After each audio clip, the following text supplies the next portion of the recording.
Hey, how you doing? This is Tom, and this is Tom's Radio Room Show. And what you're watching on my new monitor right there is a cell phone that is set up to monitor what's happening around my house. Yeah. And right now it's pointed to a scanner radio that's scanning. And although this is not directly related to my shows, it is indirectly because of what I'm doing with this setup. Now, I mentioned this in the previous video about this setup, and I just want to briefly show you what I'm talking about. And you can go to another YouTube video which will show you how to set this up. I'm not going to show you how to set it up because the other gentleman did a great job setting it up. Even I was able to get it working. So if we look over here, there is the setup. So there is an old cell phone that is monitoring, in this case, my monitor, my scanner. And so I'm able to watch that monitor from any computer in my house that's hooked up to the same network. Now this cell phone, as I said before, it's a used cell phone. I did a factory reset. It has no service, cell phone service. It's just running on my Wi-Fi network. And it's running a program called IP Webcam. And that other video will show you how to get it. It's for Android phones. I don't know if there's a version for an app or not, but it's for Android. This particular version is for Android. And you install that application on a cell phone. Like I say, it doesn't have to be a cell phone that's connected to a service. It only has to be a cell phone that the Wi-Fi works and the camera works and other things about a cell phone in general that work. So this cell phone, like I said before, I did a factory reset, and all I did after I did that factory reset, and of course, since now it was like a new cell phone, it asked me questions about, where I lived and stuff like that. So I did that, and then I had to give it my information about my account on the Google Apps Store so that I could download this app. It's a free app. So I did that, and then I set up the app following the instructions in that other video.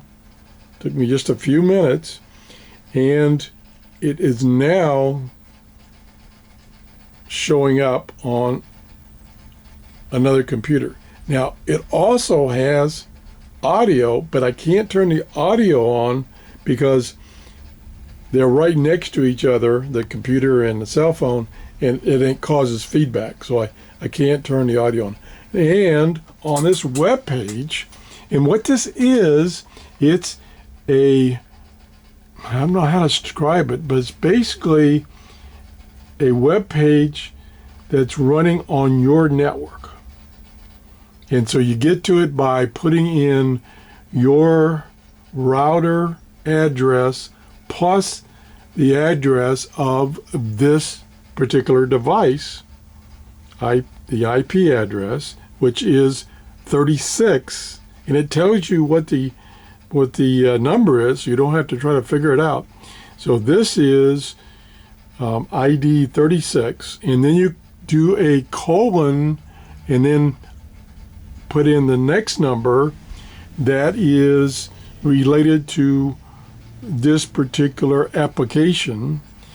And you can put any number in. The default is 8080, but you might have other devices using that default. So I made mine 9091.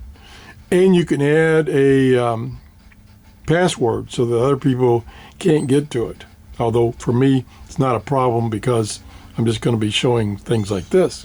Now, I have a number of security cameras outside around my house. I probably got 3 or 4 or 5. So I don't need any more security cameras outside, but this particular application where I can monitor what's going on in my workshop from my office. Here I'll show, there's my hand. Just put my hand in front of the camera and it shows up on the screen. There it is. So it's live. And it doesn't seem to be any delay because it's, both of the devices, both the cell phone and my computer are on my router. They're both using Wi-Fi because my router is upstairs. And it works cool. And like I say, you can have audio if you want to, but you have to be aware that if they're sitting right next to each other, they'll have feedback. So I can't turn the audio on right now. So I can actually listen to that scanner.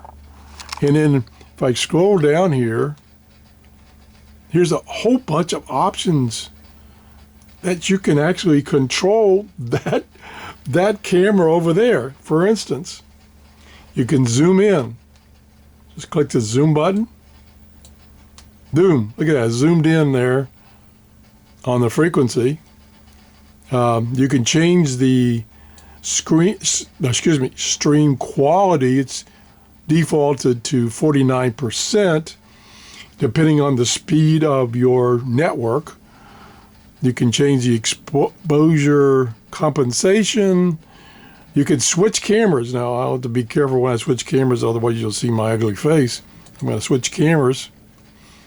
Yep. Oh my gosh, let me switch that back. Oh, go, switch back. Come on. Hurry up, switch back. Oh man, that was frightening. Oh my gosh, that was frightening. So you can switch cameras from the front to the rear camera.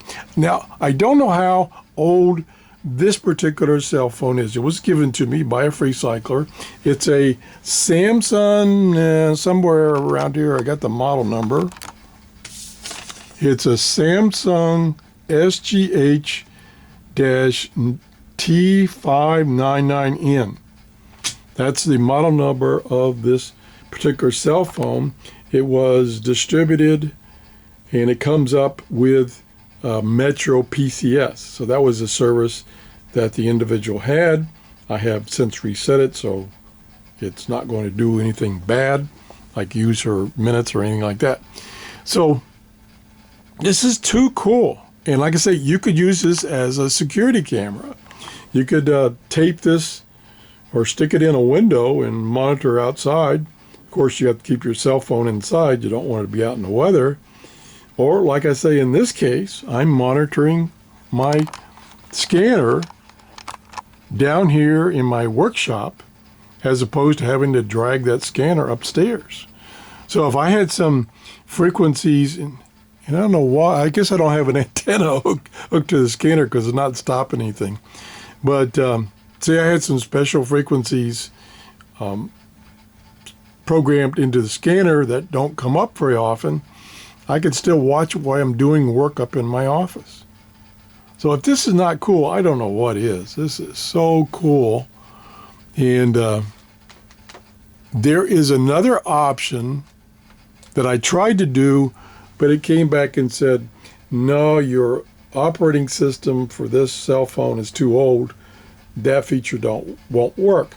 And what that feature is that you can, through a website, you can stream the video and audio from this camera, and then it will go up to that website, and you can access that website from any place, say with another cell phone.